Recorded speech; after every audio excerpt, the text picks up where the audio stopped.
Hello guys and welcome back to the 7th video of our graph playlist. So far we have learned a lot of things on graph that are sufficient enough to solve any problems on the graph. So we have covered the theories like what are the different types of graph, what is a directed and undirected graph, and most importantly we have learned the two way of traversing the graph, that is the BFS and the DFS approach. Now I can surely tell you that if you have gone through my previous 6 video, you already know that how to do a BFS and a DFS traversal of a graph, whether the graph is a directed or undirected, or whether it's a connected or disconnected. So you have learned a lot of knowledge on graph which is sufficient enough to solve most of the problems on Leetcode. So let's see that with the help of the previous knowledge that we have gained in our previous video, whether we can solve any problem on graph or not. So let's get started with the first problem on Leetcode, and that is the number of provinces problem. So if you look carefully, this is a medium problem of Leetcode, and the very first problem of the graph that we are solving here is a medium one, because I truly believe that to solve this problem, the minimum amount of knowledge that is required you already have gained from my past video. So let's see whether we can solve this problem. And if you have remembered at the last video, we have solved the problem, and that is the BFS traversal for a disconnected graph. And believe me, if you just paste the ditto code into this solution with a very small minute one line of change, this problem can also be solved in a fraction of a second. But without pasting it from the previous video, what I will do, I will code it one more time for you guys so that you get habituated with the flow of how the graph should be constructed and how you should solve the problem. So without wasting much time, let's jump into the solution of this problem. But before that, let's first understand that what is the problem. So the problem states that we have to find the number of provinces of a graph.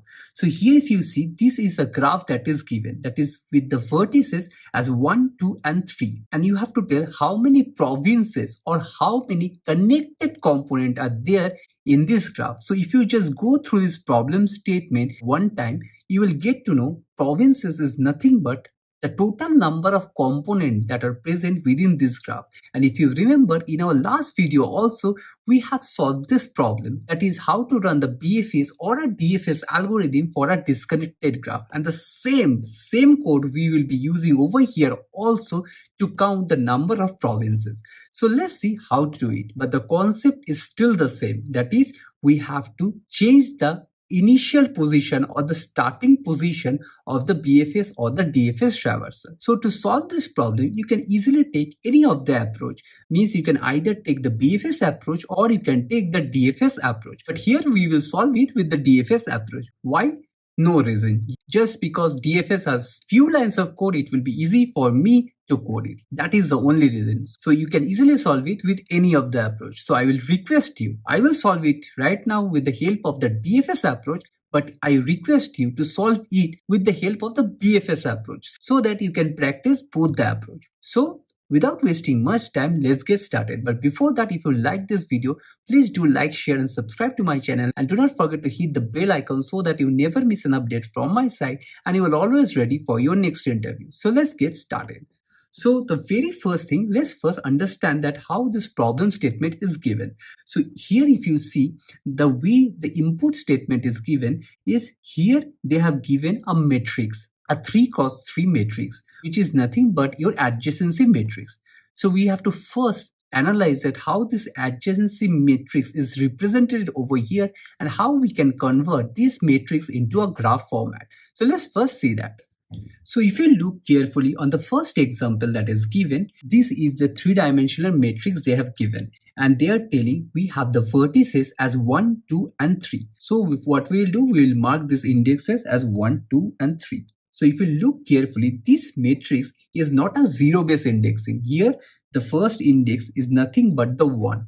And if you remember, this is why I have told you to use an hash map instead of an array list during the construction of a graph. So this is actually the reason why I have taught you both the way of representing a graph, both with the help of an hash map as well as with the array list. So let's see how to represent this thing. So here if you see, the node 1 is obviously connected with node 1 because it's a self loop and we do not define a self loop over here.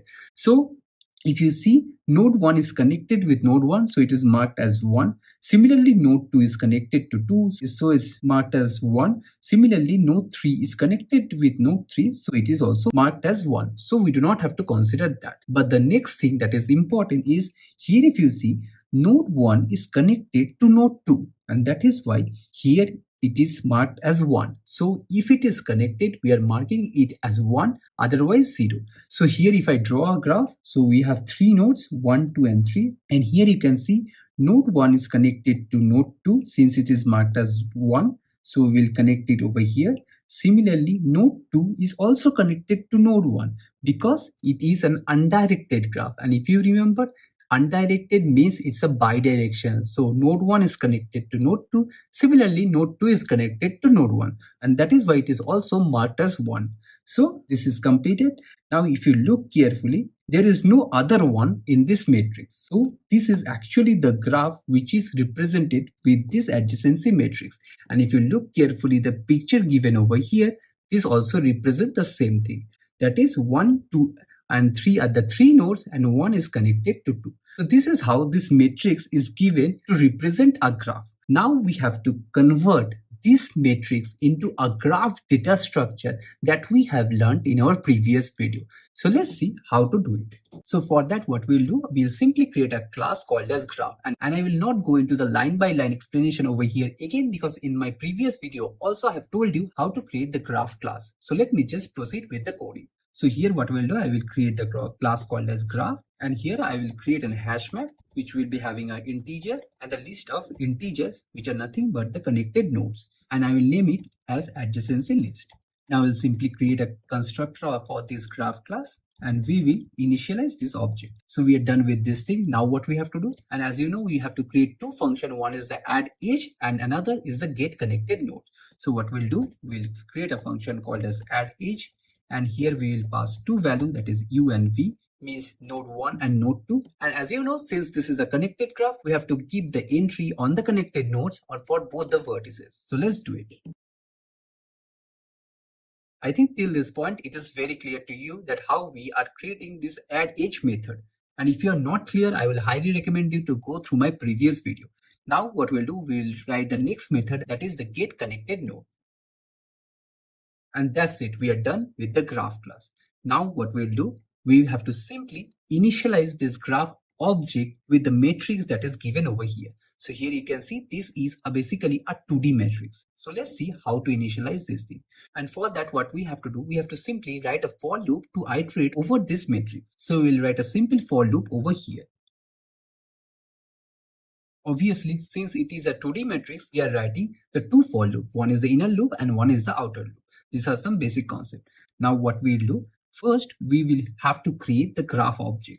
So we'll define a graph object over here, and here we have to first create the graph data structure with the matrix that we are getting. So what we'll do, we'll write graph dot add edge. It means the function we have created over here, and here we have to pass the two nodes where there is a connection. And how we can find the connection? We can find only a connection when the value of this matrix is 1. Means what we will do here, if the value of this connected matrix is equal to 1, means we have found a connection. And what is this connection? There is a connection between the ith node and the jth node. But remember, this matrix is not a 0 index one. This is a 1-based indexing. So what we have to do, instead of just passing I and j, we have to pass I plus 1 and j plus 1. So I think this is clear. What we are doing here, we are just simply converting this isConnected matrix into a graph data structure. So I think this is clear to you. Now the next thing is very simple. What? That is, we have to simply write a DFS algorithm to find out the number of provinces. So we will follow the same thing that we have done before to write the DFS algorithm. So what we'll do, we will first create a visited set to identify that whether the index is visited or not. So we'll create an object called as visited set. And from here, we have to call the DFS function for the disconnected graph. And now what is the thing that we have to do for the disconnected graph? And that is, for the disconnected graph, the starting point of the DFS traversal varies. Means we have to keep on calling the DFS algorithm on each and every nodes of the graph. And once we see that all the nodes are visited, we conclude that the entire graph got traversed. And that is the only fundamental approach to traverse our disconnected graph. So what we'll do, we'll simply write the for loop over here. And since this problem is more or less similar to the previous problem, I'm not wasting our time to solve the same thing, because I'm pretty much sure that you already know why we are calling the DFS function like this way. So what we have to do, we have to simply call the DFS traversal from here. And here what we will pass, we will pass first the graph object, next the starting point, that is the I, and next the visited set, that is this one. So if you look carefully, I have started this value of I from 1, because this is a 1-base indexing graph. This is not a 0-base indexing. So we are passing the first index as 1. So this is our first starting point. But it should go till value of n. But what is actually the value of n? So the value of n is nothing but the number of nodes in the graph. And how we can get the value of n? That is by checking the size of this isConnected matrix. So what we'll do, we'll define the value of n over here. And if you know, the value of n for this graph is nothing but 3. Means our iteration should go from the node 1 to node 3. Means 1, 2 and 3. For all the nodes, we are performing the DFS operation. So this is why we are starting the iteration from node 1 to node n. So these are the small things that you have to know before calling the BFS or the DFS approach, because the main concept of the BFS and the DFS approach will remain the same. Only thing that will change is how we are calling the function. That is actually where the problem will differ from one another. So let's implement this thing. So what we'll do, we'll simply write down our function called as DFS traversal. And here we will simply write the same old DFS code that we have learned for the last few videos. So I will simply paste it from our previous code, because it's just a 4-line of code. So that's it. So what we are doing, we are simply first marking the node as visited. Then we are getting all the neighboring nodes. And once we got all the neighboring nodes, we are iterating over the neighboring nodes, and we are checking that whether that node is visited or not. And if it's not visited, we are again recursively calling the DFS function, and this is how the DFS actually works. I know that you already know how to do the DFS traversal. Let me tell you what are the additional things that you have to write to solve this problem. So if you look carefully, we are pretty much done with solving this problem. Only thing is, like here, before calling the DFS traversal multiple number of times, here also we have to put a condition that if the node is already done with the DFS traversal, we should not call it one more time. So we have to keep a check over here that if it is visited or not. So I hope this is exactly the code that we have learned in our previous video. This is the ditto code that I have taught you in my previous video. There is nothing that got changed over here. Now let me tell you that what thing that need to be changed to solve this problem. If you look carefully into the problem statement, it is telling that we have to count the number of provinces or the number of disconnected components. And if you recollect the previous example where I was giving you the analogy of the water and the whole example, if you remember there, the number of times we were putting the water in the hole is actually the number of distinct DFS traversal we were making. So here also we have to keep a track of the number of distinct DFS traversal we are making to traverse the whole graph. And the way we can only do it is just by counting the total number of times this DFS traversal function is getting called. So what I will do, here I will declare a variable called as count. And within this block of code, that is this one, I will just increment this counter. Means, for example, for this graph, for the node 1, this DFS got called. And if you know, once a DFS get called to a particular connected object, it will internally traverse all the nodes or the vertices of the graph. So it's very clear that from node 1, the node 2 will also get visited. So both the node 1 and the 2 will get marked as visited. So once that is done, our counter get increased by 1, right? Now on the second iteration, when the value of I is 2, we will see that the node 2 is already visited. So our program will not execute this 2 lines. So it will skip this block and it will increase the value of I to 3. And if you see that the node 3 is not visited, means again a DFS will get called from here. And since this is getting called, so also our counter will increase by 2. And that's the answer to this solution. That is, total number of disconnected graph or the total number of provinces is 2. So here what we have to do, we have to simply return the value of this count. And that's it. This is only a single line of code that helped you to solve this problem.